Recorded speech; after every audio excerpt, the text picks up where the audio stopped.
নমস্কাৰ, মই শ্যাম সুন্দৰ। আজিৰ অন্য এক ভিডিঅ'ত আপোনালোকলৈ স্বাগতম জনাইছো। চৰকাৰী শিক্ষানুষ্ঠানসমূহত সকলো ধৰণৰ সা-সুবিধাৰে সুসজ্জিত হোৱা স্বত্তেও সেইবোৰ বিদ্যালয়ৰ শিক্ষাৰ মানদণ্ড নিম্নগামী হোৱাৰ মূল কাৰণ হৈছে বিজ্ঞানসন্মত হাতৰ আখৰ লিখন পদ্ধতিৰ অভাৱ। শিক্ষাদান আধুনিকৰণ হৈছে, কিন্তু হাতৰ আখৰ লিখন শিক্ষাদানৰ কোনো পৰিৱৰ্তন হোৱা নাই। আজিৰ এই ভিডিঅ'ত ইংৰাজীৰ কাৰ্চিভ কেপিটেল লেটাৰৰ লিখন বিধি সম্পৰ্কে আলোচনা কৰিম। প্ৰথমতে আখৰৰ আদি অংশ initial part of letters cursive capital letter টি ব্যৱহাৰ কৰি কাৰ্চিভ কেপিটেল লেটাৰৰ 13টা লেটাৰক বিভিন্ন স্টেপত সহজে লিখিব পাৰি। ফাৰ্ষ্ট স্টেপ হৈছে cursive capital letter T. Cursive capital letter টি ব্যৱহাৰ কৰি পেলাই আমি 13টা কাৰ্চিভ কেপিটেল লেটাৰ সহজে লিখিব পাৰো। প্ৰথম লেটাৰটো হৈছে বি। ফাৰ্ষ্ট স্টেপ হৈছে কাৰ্চিভ কেপিটেল লেটাৰ টি, second step and third step. এই তিনটা স্টেপত আমি বি লিখিব পাৰো। বি লিখাৰ পিছত আমি কি লিখো, এফ লিখিব পাৰো। ফাৰ্ষ্ট স্টেপ হৈছে কাৰ্চিভ কেপিটেল লেটাৰ টি, সেকেন্ড স্টেপ, থাৰ্ড স্টেপ। এই তিনটা স্টেপত আমি এফ টো লিখিব পাৰো। তাৰপিছত এইচ লিখিব পাৰো। ফাৰ্ষ্ট স্টেপ হৈছে কাৰ্চিভ কেপিটেল লেটাৰ টি, সেকেন্ড স্টেপ, থাৰ্ড স্টেপ। এই এইচ টো আমি তিনটা স্টেপত লিখিব পাৰো। আকৌ কে আখৰটো আমি লিখিব পাৰো। ফাৰ্ষ্ট স্টেপ হৈছে কাৰ্চিভ কেপিটেল লেটাৰ টি, সেকেন্ড স্টেপ, থাৰ্ড স্টেপ। এই তিনটা স্টেপত আমি লিখিব। আকৌ পি আখৰটো আমি লিখিব পাৰো। ফাৰ্ষ্ট স্টেপ হৈছে টি, সেকেন্ড স্টেপ। দুটা স্টেপত আমি। তাৰপিছত আৰ আখৰটো আমি লিখিব পাৰো। ফাৰ্ষ্ট স্টেপ হৈছে T, second step, third step. আমি আৰ লিখিব পাৰো। তাৰপিছত টি আখৰটো টি। তাৰপিছত ইউ আখৰটো আমি লিখিব পাৰো টি। ফাৰ্ষ্ট স্টেপ হৈছে T capital letter. First step is cursive capital letter T. Second step and third step. তাৰপিছত আমি ভি আখৰটো লিখিব পাৰো। ফাৰ্ষ্ট স্টেপ হৈছে cursive capital letter T, V লিখিব পাৰো। ফাৰ্ষ্ট স্টেপ হৈছে কাৰ্চিভ কেপিটেল লেটাৰ টি, আমি ডব্লিউ লিখিব পাৰো। ফাৰ্ষ্ট স্টেপ হৈছে কাৰ্চিভ কেপিটেল লেটাৰ টি, তাৰপিছত এক্স লিখিব পাৰো।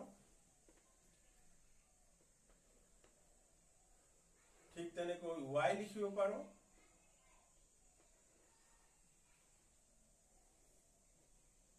জেড লিখিব। এনেকৈ 13টা আখৰ আমি cursive capital letter T first capital letter টি ব্যৱহাৰ কৰি পেলাই আমি 13টা আখৰ সহজে লিখিব পাৰো। দ্বিতীয়টো হৈছে ই, কাৰ্চিভ কেপিটেল লেটাৰ ই ব্যৱহাৰ কৰি কাৰ্চিভ কেপিটেল লেটাৰ ই ব্যৱহাৰ কৰি আমি 5টা আখৰ লিখিব পাৰো সহজে। ই চি ব্যৱহাৰ কৰি। তাৰপিছত দ্বিতীয়টো হৈছে ফাৰ্ষ্ট স্টেপ হৈছে কাৰ্চিভ কেপিটেল চি, তাৰপিছত ই, আমি ই লিখিব পাৰো। তাৰপিছত নেক্সটত আমি জি লিখিব পাৰো। কাৰ্চিভ কেপিটেল লেটাৰ চি ব্যৱহাৰ কৰি আমি জি লিখিব পাৰো। নেক্সটত আমি এল লিখিব পাৰো।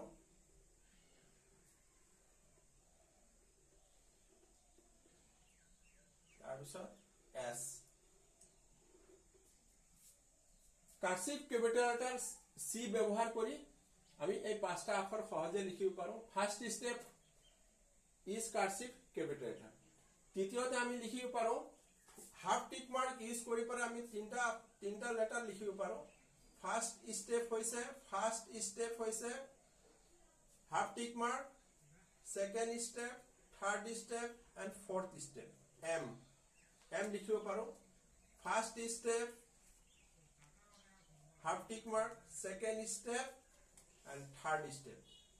এ লিখিব পাৰো তাৰপিছত ফাৰ্স্ট স্টেপ হৈছে half tick mark second step third step হৈছে এন এই তিনটা আখৰ আমি সহজে লিখিব পাৰো হাফ টিক মাৰ্ক ইউজ কৰি পেলাই আকৌ আমি চতুৰ্থতে আই ব্যৱহাৰ কৰি first step is cursive capital letter I ব্যবহাৰ কৰি আমি দুটা আখৰ সহজে লিখিব পাৰো জে আই আৰু জে তাৰপিছত ফাৰ্স্ট স্টেপ হৈছে কাৰ্সিভ ক্যাপিটাল ও লিখিব পাইলে আমি ফাৰ্স্ট স্টেপ ও কিউ লিখিব পাৰো শেষত ডি আখৰটো লিখন কোনো নিৰ্দিষ্ট লিখন পদ্ধতি নাই গতিকে ডি আখৰটো আমি এনেকৈ লিখিম তে কাৰ্সিভ ক্যাপিটাল এনেকৈ 26টা ক্যাপিটাল লেটাৰ আমি সহজে লিখিব পাৰো আপোনালোকে ভিডিওটো ইমানে ভিডিওটো ভাল পালে লাইক আৰু কমেন্ট কৰিবলৈ নাপাহৰিব